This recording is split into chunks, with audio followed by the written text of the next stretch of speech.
gustaría contar con tu propio programa en vivo? Te invitamos a formar parte de esta gran familia de Sintoniza Sin Fronteras. Estamos en Tijuana, en la colonia Independencia. Somos una productora y centro de emisión de videos en vivo. Contamos con opciones para asociaciones civiles, pequeñas y medianas empresas, emprendedores y para público en general. Te podemos ayudar a hacer tus sueños realidad. Recuerda que lo único imposible es aquello que no intentas.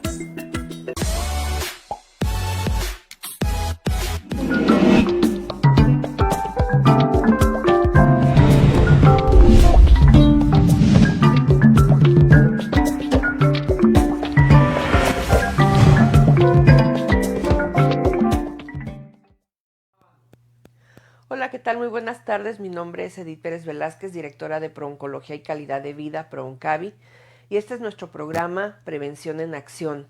En esta ocasión, pues seguimos con el Mes Mundial del Cáncer, ya que el 4 de febrero pasado fue el Día Internacional de la Lucha contra el Cáncer y pues hemos estado abordando diferentes temas en relación a esta enfermedad y a las personas que cursan con ella. En esta ocasión me da mucho gusto recibir a Anel Ortiz, Hola. a la maestra Anel Ortiz. Ella pues ha estado colaborando con el equipo de Prooncavi en temas muy específicos y la invitamos porque justamente ahorita con todos los cambios que ha habido en el sistema de salud y pues con el proceso que viven en sí las mujeres cuando tienen un diagnóstico de este tipo, creemos que es interesante hablar un poquito de las violencias que viven las mujeres cuando tienen una enfermedad. Si de por sí viven un contexto exacto, de en un contexto de violencia, pues cuando tienen una enfermedad de este tipo más.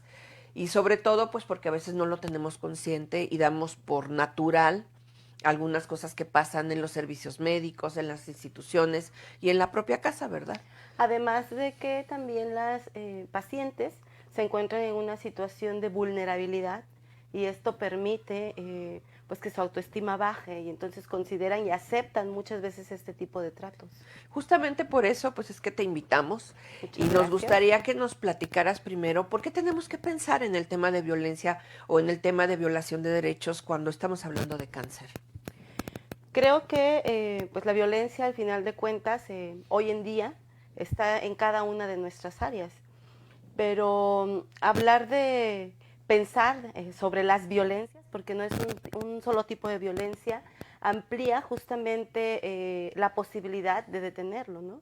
Y en este caso nos pensamos como mujeres, algunas que son víctimas de violencia, algunas que no lo perciben, pero especificar que hay algunas mujeres que son más vulnerables por su situación económica, por su situación incluso demográfica, ¿no? Quienes tienen más hijos, pero en este caso, pues por su situación de la salud. Una mujer que está enferma de cáncer, pues muchas veces por los tratamientos, si llega a tener acceso a ellos, tiene que invertir muchísima energía en su tratamiento, tiene que pasar por procesos tediosos, burocráticos, por un abandono de la familia, por la aceptación misma de este proceso que conlleva.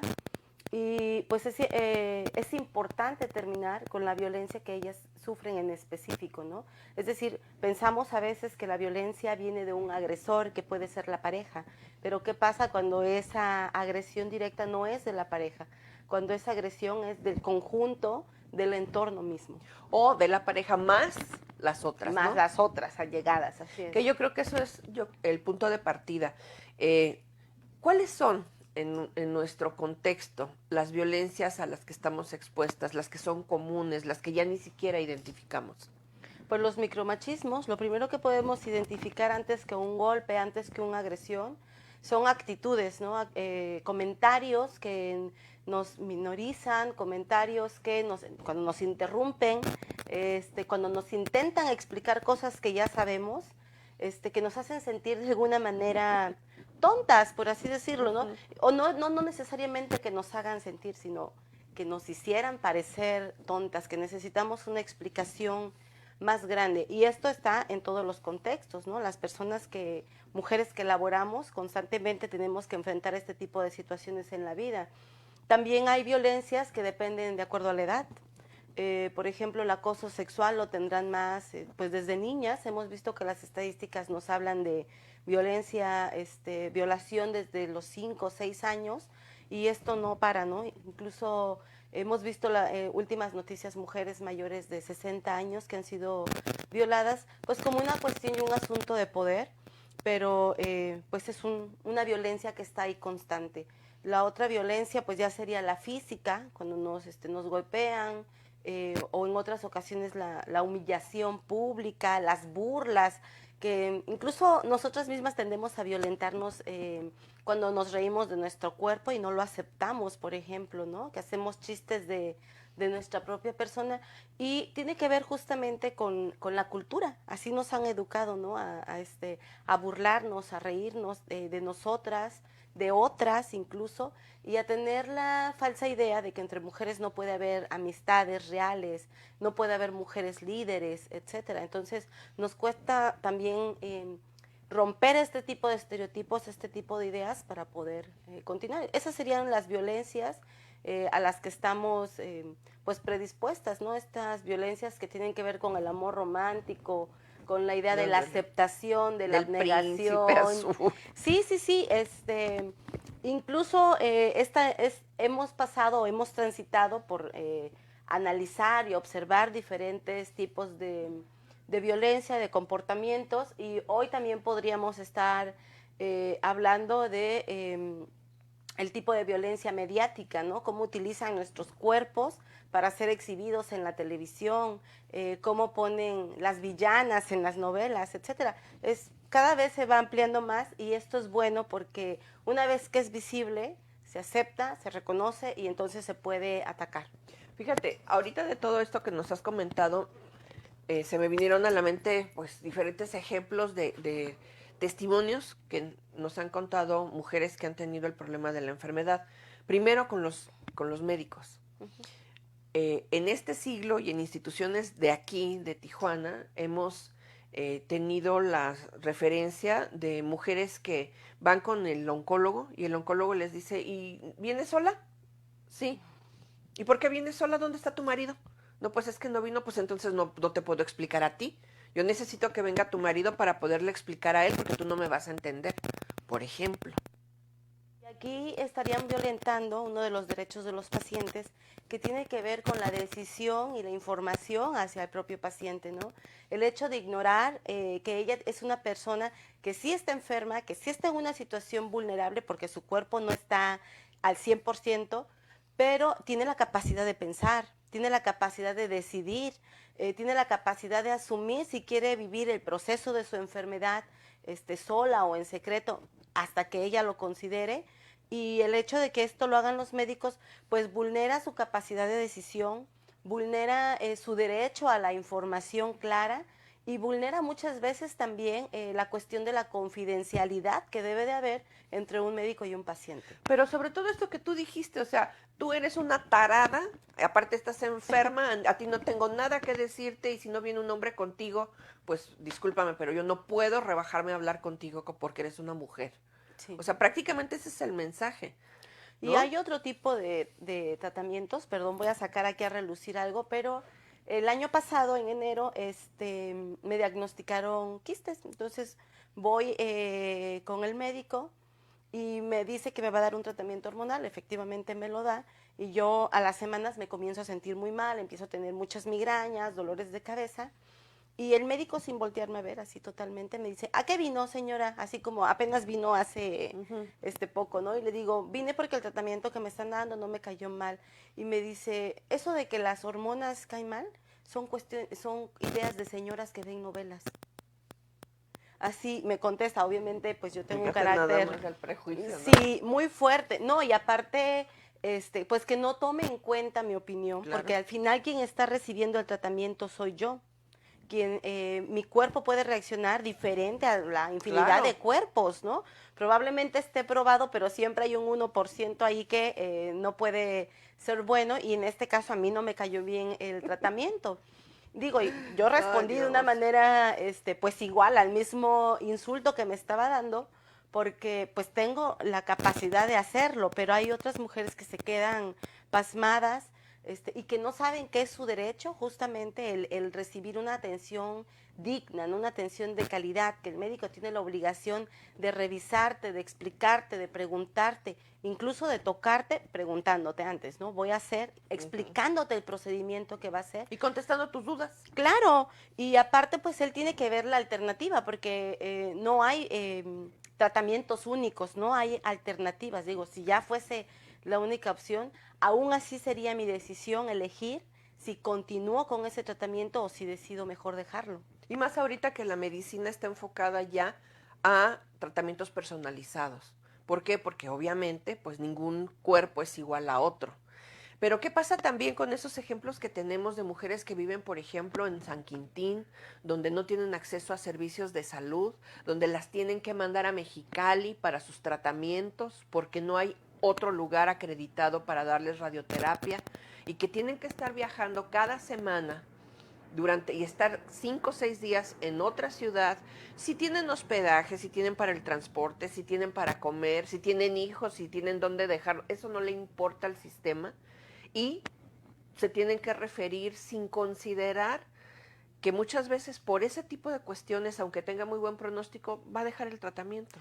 Justamente creo que esa es otra violencia que está invisibilizada ahí, porque al final, pues no solamente tienes que trasladarte, dice, la salud debe de ser, debes de tener un acceso oportuno, y el acceso oportuno implica pues, que no te tienes que mover de tu ciudad, ¿no?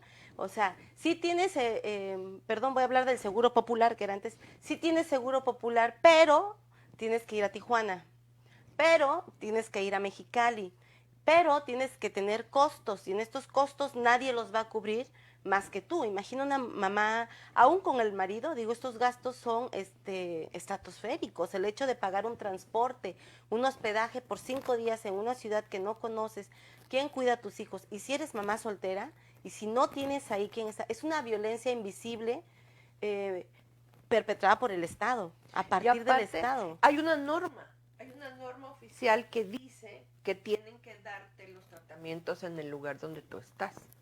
Sí. Y que si no, que se tienen que subrogar los tratamientos. O sea, si no hay una institución allá, bueno, pues tienes que pagar los privados, pero tienes que darle la atención oportuna. Y de hecho, fíjate que este año, en el Día Mundial contra el Cáncer, la tendencia nacional o la campaña nacional es que el sistema de salud, solicitar, exhortar o exigir que el sistema de salud no dé más de 62 días a una persona con un diagnóstico para que pueda empezar su tratamiento. Y tú sabes la realidad, pasan hasta 8 meses a veces para que una persona pueda tener un tratamiento cuando tiene el diagnóstico. Y eso suponiendo que la diagnosticaron a tiempo, porque digo, unos exámenes de sangre te los ponen ahora para, no sé, junio, yo creo, ahorita más o menos deben tener las fechas. Fíjate. Y unos exámenes de sangre, digo, ya hablar de entrar con los especialistas, etcétera. Y otra cosa que yo he notado, si me permites, es la cuestión de los tiempos, ¿no?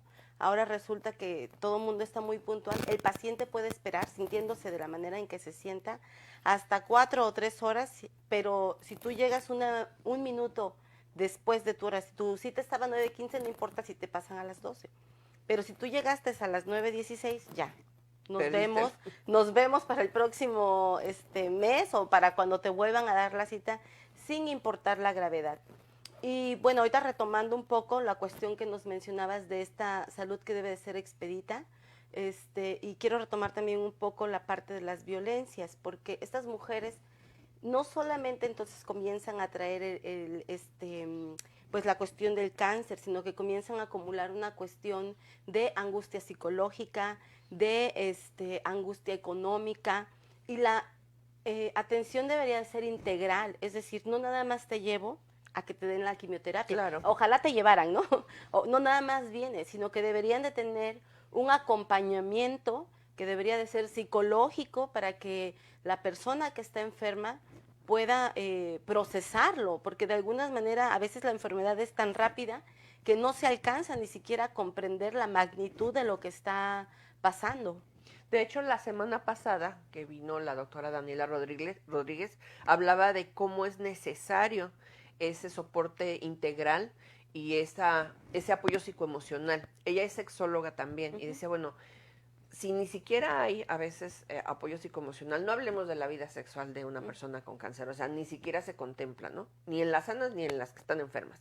Entonces, ¿cómo todas estas áreas que integran a un ser humano no son consideradas y todo radica en un mal tratamiento? Porque ahorita pues ni siquiera hay buenos tratamientos, en un mal tratamiento, porque no hay acceso, no hay recursos, no hay instituciones, no hay especialistas, pero también no hay voluntades. Justamente estaba pensando en la cuestión de la voluntad, porque cuando no hay recursos y se administra, pues se administra hasta donde alcance. Pero ayer justamente estaba leyendo una nota del medicamento que dejaron caducar en Mexicali, justamente bajo el gobierno de Kiko Vega, y da mucho que pensar, ¿no? Digo, no hay recursos y los que hay se agotan o se echan a perder por voluntades políticas, por fines políticos. Pues vamos a un corte, estamos en Prevención en Acción, el programa de ProOncavi con la maestra Anel Ortiz.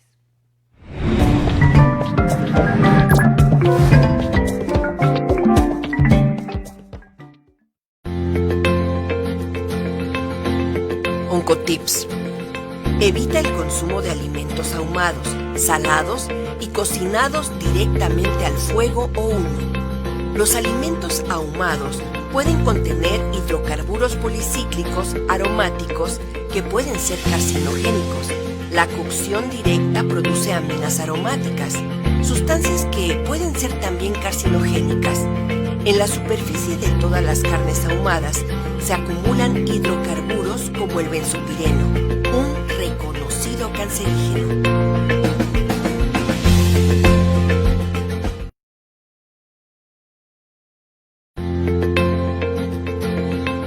Oncotips. Los hábitos saludables son la clave para prevenir el cáncer. Se considera que hasta 2/3 de todos los tipos de cáncer pueden ser prevenibles.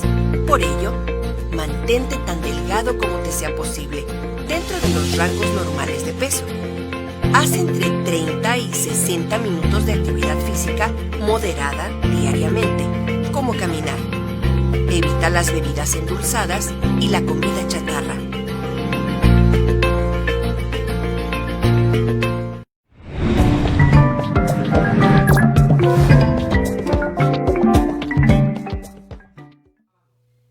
Seguimos platicando con la maestra Anel Ortiz sobre las violencias que viven a diario las mujeres, especialmente cuando se enferman de un padecimiento como el cáncer.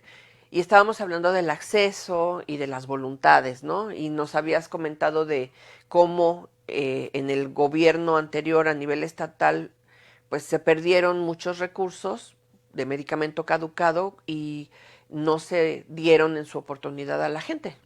Sí, y yo creo que aquí habría que tocar, porque no nada más es hablar del gobierno de Kiko Vega, sino del conjunto de los gobiernos. Ellos tienen una obligación frente a los ciudadanos que no se está cumpliendo ahorita con esta transición que hay entre Morena, PAN, PRI. Nuevamente, en un contexto nacional, estamos volviendo a hablar de cómo no se está solicitando la cantidad de recursos, de medicamento que se requiere, de cómo algunos gobiernos están escondiendo este tipo de medicamentos, cuando lo primero que se tendría que pensar es justamente en pues, los pacientes, en las personas que están enfermas. Y yo creo que en todas las instituciones o independientemente de las instituciones, porque la normatividad existe. Y yo creo que justamente por el desconocimiento de cuáles son nuestros derechos como pacientes, que ahorita lo vamos a abordar con Anel, pues es por lo que dejamos que las instituciones violen esos derechos y que nos quiten el medicamento, que nos quiten el tratamiento, que nos posterguen las cirugías, que nos pongan pretextos de que no es, de que el doctor está de vacaciones y ahora hasta que regrese la vamos a atender, ¿no? O que no hay cama, o que el medicamento se acabó, o que cómprelo usted, o sea. O que te tienes que ir a Mexicali. Exacto. O que tienes que venir a Tijuana, porque igual eso no estaba contemplado de esa, bueno, no está, ¿no? La ley nos ¿Cuáles dice, serían los derechos básicos de una persona enferma? Pues los derechos básicos son 10, que tienen que ver con el acceso a la salud de manera oportuna, tiene que ver con el derecho a la información clara, con el derecho a poder decidir sobre mi cuerpo, con el derecho a un tratamiento que sea continuo, un tratamiento que sea eficaz. Tengo también derecho dentro de la decisión a poder decidir si quiero avanzar o si ya no quiero avanzar. Tengo derecho a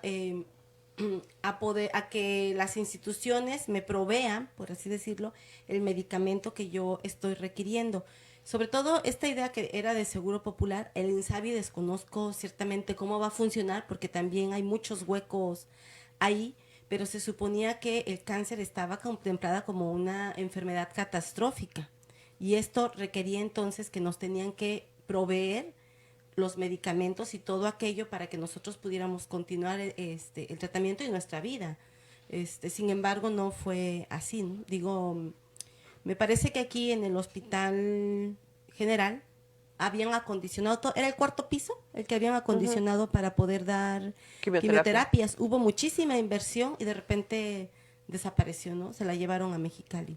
Esos son los derechos más importantes y a tener el expediente, porque también el eso expediente no lo saben. clínico, sí, específicamente el expediente clínico, que con esto de eres de Tijuana, pero ahora te voy a mandar a Mexicali, pues obviamente hay un descontrol ahí de quién tiene el expediente correcto y le dan la responsabilidad al enfermo que termina prácticamente la quimioterapia muy mal a veces, de ser responsable de esto, ¿no? Y otra de las cosas que deberíamos de tener el derecho es a poder poner una queja.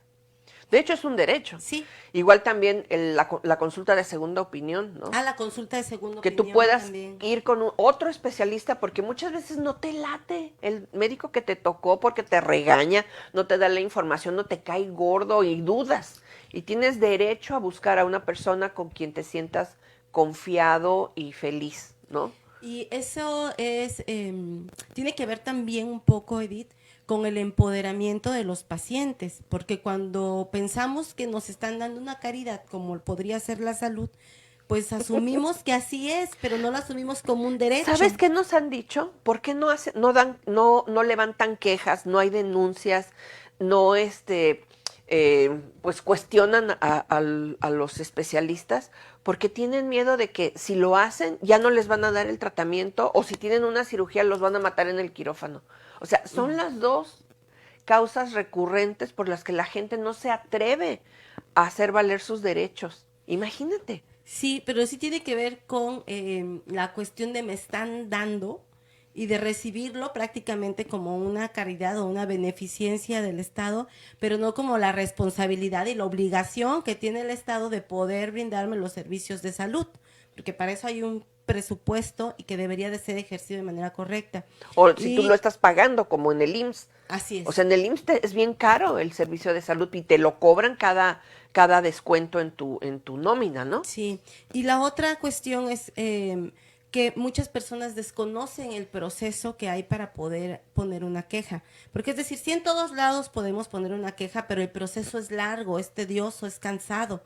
Sí, y para una persona que está en este proceso de estar combatiendo el cáncer, de estar luchando, porque prácticamente es una lucha, pues muchas veces no tiene la energía para poder resolverlo. Y esto nos lleva a otra cuestión que tiene que ver con los familiares de quienes padecen cáncer. Muchas veces van solas porque efectivamente pagar 2 boletos para ir a Mexicali desde San Quintín, etcétera, es muy costoso.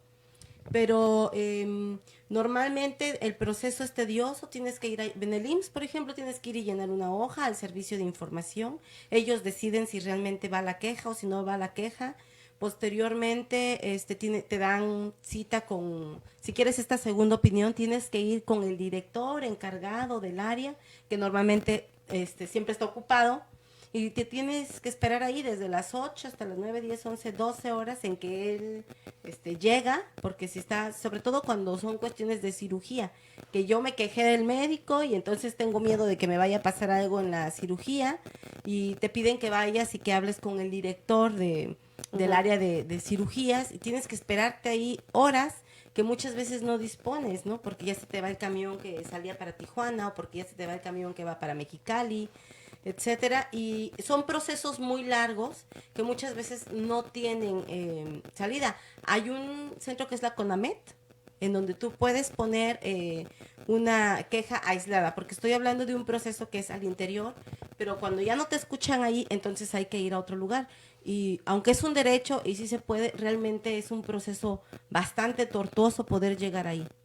Yo lo que les sugiero, porque ciertamente así es cuando lo haces por tu cuenta, es que se pongan en contacto con nosotros. Tú sabes que en Mexicali nosotros tenemos a una persona que brinda acompañamiento a pacientes y que a las primeras de cambio, luego empieza a ver cómo le hace y cómo gestiona para que se respeten los derechos de los pacientes. Nosotros estamos en una red a nivel nacional que se llama Dino al Huachicol de Medicamentos, donde podemos denunciar a nivel federal todas estas violaciones cuando te niegan el medicamento. Pero ahorita esta red que se llama México Sin Cáncer, o que hay otra también que se llama Juntos contra el Cáncer, lo que está haciendo es judicializar los casos. Entonces, ¿qué necesitamos? Necesitamos esos reportes, necesitamos saber y evidenciar qué está pasando en el sistema de salud con la violación de derechos a los pacientes para que podamos nosotros empezar este caminito y darles acompañamiento. Aquí a nivel local también hay alianzas que se pueden usar para que puedan solicitar copia del expediente clínico, para que puedan presentar una queja adecuadamente, para que puedan incluso presentar una denuncia, pero a veces la gente es la que no lo quiere hacer. Y un tercero no lo puede hacer. Y ahí tú nos puedes dar más información de por qué un tercero, yo que estoy viendo que hay alguien que está violando los derechos en una institución a un paciente, no puedo ir por mi cuenta y decir, fulanito le está pasando esto. Porque es un derecho personal. Por cierto, antes de continuar, saludos a nuestra querida Xochitl de Mexicali, que es una persona que tiende a hacer acompañamientos, que es movidísima, súper gestora y que impulsa esta cuestión que nos comenta Edith. Pues bien, los derechos son personales y son intransferibles. Entonces, el derecho a poderme quejar es un derecho que me corresponde a mí como paciente, o si bien un acompañante que me pueda acompañar, pero realmente no podría levantar esta queja, porque quien vivió la agresión directamente es el paciente. Y muchas veces el paciente, aunque llegue a detectar este tipo de malos casos, pues no tiene la energía ni tampoco quiere empezar un problema, porque el peso de la enfermedad ya de por sí es mucho. Digo, no voy a hablar por todos, pero sí la gran mayoría pues tienen un proceso difícil, sobre todo cuando apenas empieza. Y sobre todo es esta parte que es el desconocimiento de mis derechos. ¿Ustedes tenían un programa de navegantes o ya no lo tienen? Sí. En donde les explicaban, empoderaban al paciente a partir de la información, de decirle, mira, no es caridad, es tu derecho. Tienes derecho al acceso a la salud, tienes derecho al acceso a la información. Y este programa era buenísimo, ¿no? Para poder empoderar. De hecho, lo que le sugerimos siempre a cualquier persona que tiene cualquier enfermedad, no nada más cáncer, es que tengan un diario, una bitácora, y que cada vez que van a consulta, anoten ahí todo lo que les está diciendo el médico. Y si hay alguna duda o el médico les dice, pues no te puedo atender, bueno, el médico fulana ahora, tal día, no me quiso atender por esto y por esta otra razón, y dárselo y decirle, a ver, mire, fírmeme aquí de que no me quiso atender, ¿no? Y voy a llevar un registro y acá tengo un testigo de que usted no me quiso atender y que me está dando esta razón. Que me negaron quirófano, bueno, aquí me están diciendo. Si llevan un registro de todo eso, es mucho más fácil que podamos, en el caso de hacer una denuncia, pues ya documentarla.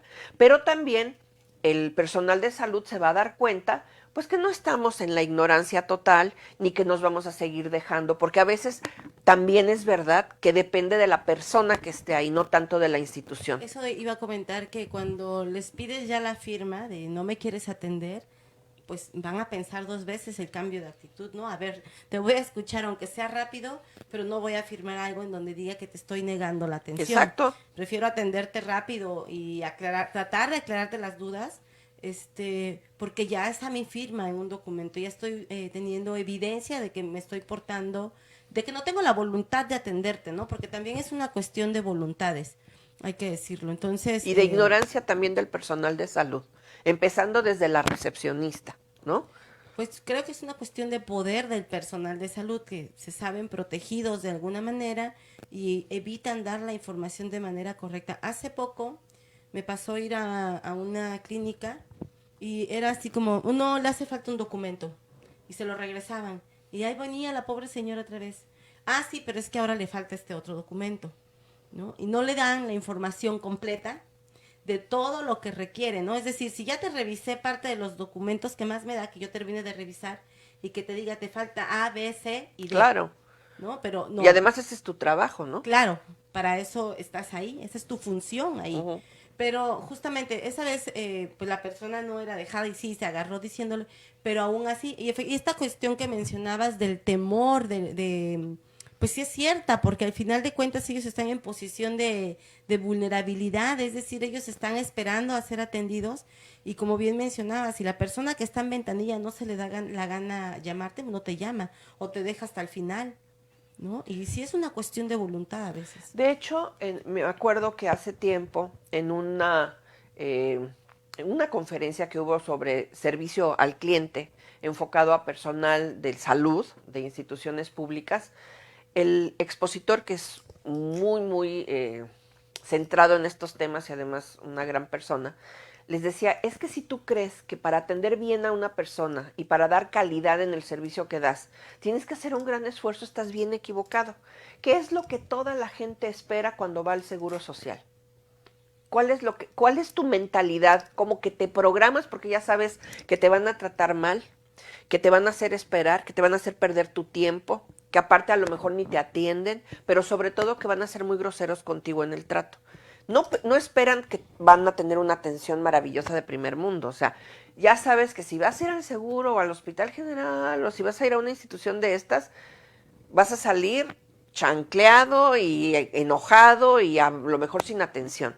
Eso es lo que espera realmente la gente. Entonces, tu trabajo, tu compromiso y para lo que te están pagando es para dar un mínimo de atención, un mínimo de estándar.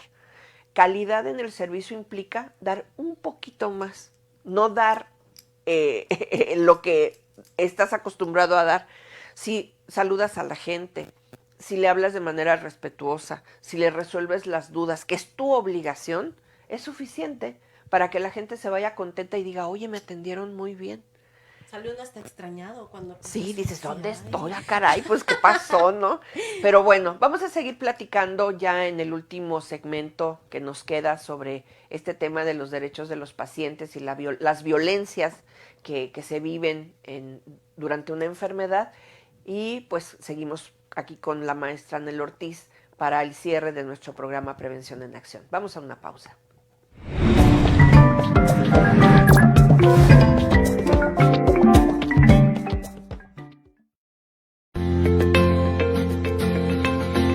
Oncotips.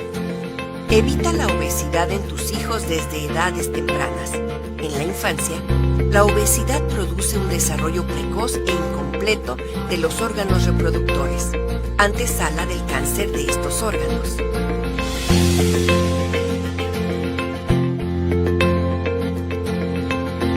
Oncotips.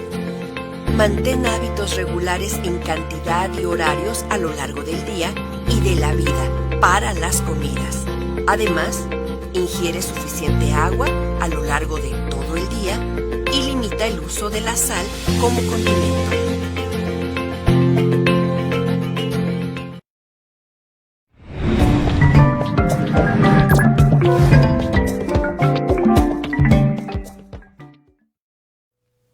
Bueno, ¿qué más tenemos que considerar en esto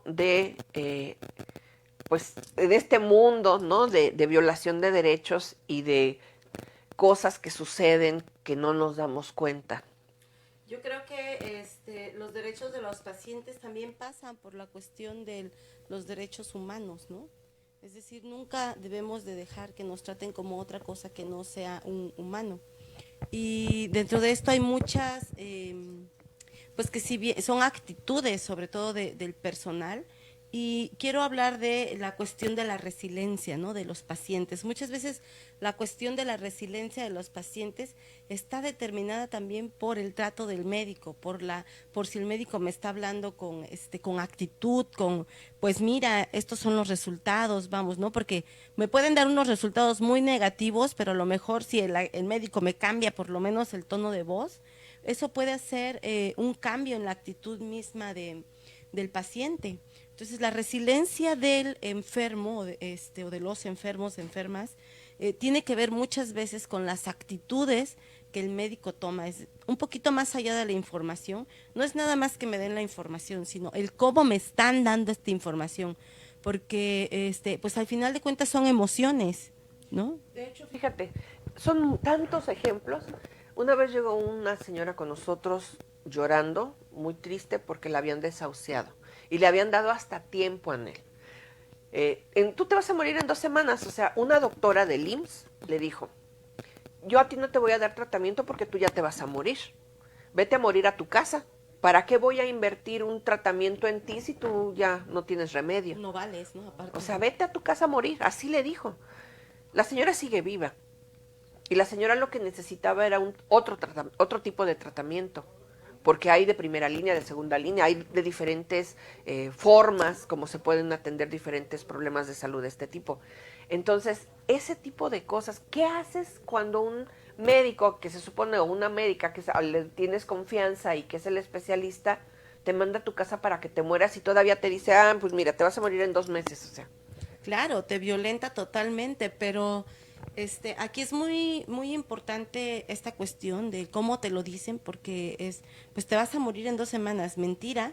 Y los derechos, ¿no? Regresemos a los derechos. Sí tienes derecho a una información que sea real, oportuna, accesible, confiable. Y digo, sí está además esta cuestión de atención al cliente con calidad.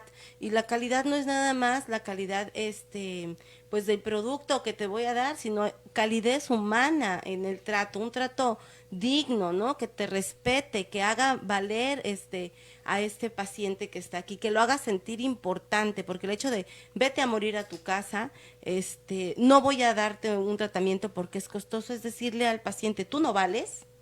Y ay, no. Y aparte vas a morir. Y aquí creo que también es bien importante, y perdón, voy a retomar pues una de las acciones que tiene Proncavi, que es el doctor Homero Fuentes de la Peña, y digo una de las acciones porque trabaja para Proncavi dando algunas consultas de segunda opinión. Fíjate que qué bueno que lo tocas y gracias por acordarme, Sí. Porque ahorita nosotros tenemos un programa especial con Promesa Avon, que es justamente brindar consultas de segunda opinión a pacientes con cáncer de mama. Entonces, si tú tienes esa necesidad y quieres una consulta de segunda opinión con nuestro especialista, nos puedes llamar a Proncavi al 687-4820 para que podamos agendarte una cita con él y pueda responder todas tus dudas en relación a tu diagnóstico, a tu tratamiento o a los miedos que puedas tener en función de la misma enfermedad. Y ese es un derecho que tenemos. Necesitamos que alguien nos explique qué está pasando con nuestros cuerpos y con nuestra enfermedad, ¿no? Sí, y ahorita que lo mencionas, hace 2 años también tuve un proceso, me quitaron unos ganglios que tenía por acá, pero el doctor que me quería, con el que yo iba a pasar, estaba molesto, creo, ese día, y entonces no quería hacer la cirugía ese día, y me dice la asistente, la persona que estaba ahí, me dice, pues mira, yo te recomiendo que mejor aceptes que te operen otro día, porque ahorita viene de malas, y los ganglios, me dijo, están colocados en una parte muy delicada. Me dijo, si te cortan mal, se te puede ir la boca chueca o el músculo chueco, o te pueden cortar la laringe y entonces te puedes quedar sin voz. Y yo me quedé, pues que me operen otro día. Pero ¿no? imagínate, vas a depender, tu salud va a depender del estado de ánimo de un médico, claro. X doctor. Pero aparte porque el argumento era, es que ya está muy cansado, porque él empezó a hacer cirugías desde las 6 de la mañana y ahorita ya, pues ya casi van a dar las 3 de la tarde. Me dijo, si te quieres seguir en esa actitud, porque obviamente yo estaba solicitando, yo estaba solicitando pues que respetaran mi tiempo, porque ya había llegado en ayunas, ya había hecho mis estudios, ya había pasado todo el proceso, mi familia, no solamente yo, también mi papá, mi hijo, estaban ahí esperando porque te hacen pedir un responsable de ti mientras estés ido, por así decirlo, sí, ¿no? Entonces me dijo así, pues tú, ya es tu responsabilidad, ¿no? Entonces sí lo pensé por un momento y dije, no, pues que me operen otro día. Digo, si me están poniendo todo un escenario muy negativo. Te están amenazando prácticamente. Pero ¿no? yo pedí una segunda opinión en ese momento y pedí el cambio también de cirujano. Dije, pues si este cirujano va a estar cansado y de malas, pues no vaya me vaya a hacer algo a propósito. Claro. como lo mencionaban tus pacientes. Entonces yo sí me fui a hacer todo este proceso de pedir una segunda opinión con el cirujano. Entonces ya me explicaron, sí, obviamente hay una probabilidad de que, pero no quiere decir que va a pasar. ¿No? Claro. Sí, efectivamente, está en una zona delicada, pero me explicaron, me dieron unos términos médicos que si bien tampoco entendí, me hicieron sentir por lo menos tranquila, ¿no? Ya me fui y realmente la obligación era que me quedara todo perfectamente bien claro y que yo saliera de ahí sin temor de que voy a pasar a un proceso. Y estamos hablando de que conozco los derechos de los pacientes y de que no estaba en una situación tan vulnerable, ¿no? Pero fíjate, también esa es otra cosa que tú puedes hacer y que es un derecho. Tú puedes solicitar el cambio de especialista. Sí. O sea, ese es un derecho que tienes y si no estás a gusto con la persona que te está atendiendo, tú puedes solicitar el cambio. Pero es tanto desconocimiento, porque obviamente el sistema de salud no lo va a gritar a los cuatro vientos, mira, tú puedes hacer esto, puedes hacer lo otro, porque no le conviene. Sí. Pero sí es nuestra obligación como seres humanos, como ciudadanos, pues leer, conocer, investigar, más si vamos a vivir un proceso de este tipo en alguna enfermedad X, pues a qué tengo derecho y cómo puedo ejercerlo, ¿no?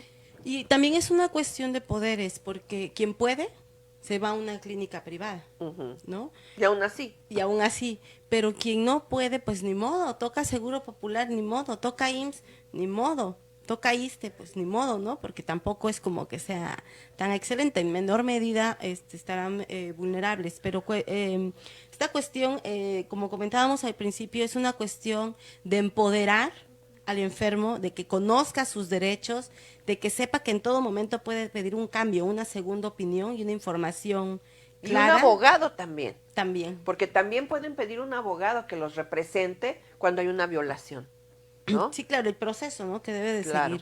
seguir. Y sobre todo, que sepan que es un derecho, que no les están dando una caridad, que no les están haciendo un favor, sino que es su derecho tener acceso a la salud de manera oportuna y a un servicio que sea de calidad y con calidez humana. Exactamente, y sobre todo pues a que te cumplan lo que dice ya la normatividad en función de ciertos padecimientos. Por ejemplo, cáncer de mama, cáncer de próstata, que hay unas normas que contemplan desde la prevención hasta los cuidados paliativos, pues que todo eso se cumpla en función de lo que marca la normatividad. Y esto me lleva a otro punto que creo que lo aprendí con el doctor Homero también y con ustedes en un curso de prevención. Cuando nosotras normalmente vamos a que nos hagan una exploración, ustedes nos explicaban que no cualquier ginecólogo, por ejemplo, nos puede hacer una exploración mamaria y diagnosticarnos con algún mal, porque pues al final el ginecólogo no es un experto en Sí, cáncer. la mama no es un órgano ginecológico. Así es. Y saber qué estoy buscando, porque me dicen, oye, cuídate, tócate, sí, ¿y qué busco? ¿No? Exacto, tienes que entrenarte. Sí. Tienes que entrenarte para conocer tu tejido mamario en el caso de las mujeres o el testicular, porque también a través de la palpación se pueden detectar ahí los bultitos en los testículos, entonces en el caso de los hombres, pero tienes que adiestrar tu tacto para que sepas qué andas buscando y también Sí. ir con el especialista adecuado y no perder el tiempo yendo con gente que ni sabe siquiera de qué se trata, ¿no? Y que te Sí. aplaza todavía más el proceso. Y ahorita hablaste de algo muy importante y que creo que también por la cuestión y el paradigma de que solamente las mujeres tenemos cáncer, pero los hombres también lo sufren, y la cuestión de ir ellos a su revisión y de saber que tienen una alternativa para la revisión que anteriormente era prostática solamente, según entiendo, que no les explicaran bien de que era todo un mito hablar sobre... No, y se los que- cotorreaban ahí, ¿no? ¿Qué el dedo quieres que te meta? O sea, cosas así que los mismos profesionales de la salud vulneraban en esa Sí, situación claro. a los hombres.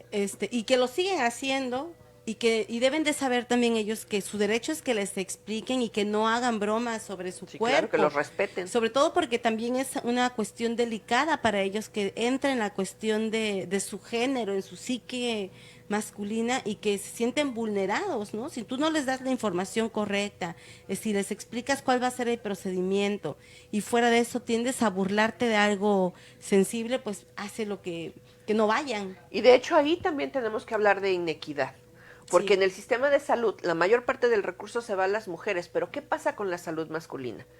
Pues Anel, ya nos están diciendo que nos tenemos que ir, entonces te agradezco mucho tu visita, ojalá que puedas venir también a seguir Sí. platicando de estos temas con nosotros, porque necesitamos mucha información al respecto, y ¿por qué no hablar de esto de la salud masculina como un derecho también, Sí, no? yo creo, porque justamente me di cuenta que estábamos hablando más de mujeres, pero nos olvidamos de las otras que están, de las otras personas, de los otros enfermos. Me encantaría si podemos hacerlo más adelante. Muchas gracias por la invitación y pues apoyen a Proncavi, tiene un muy buen proyecto.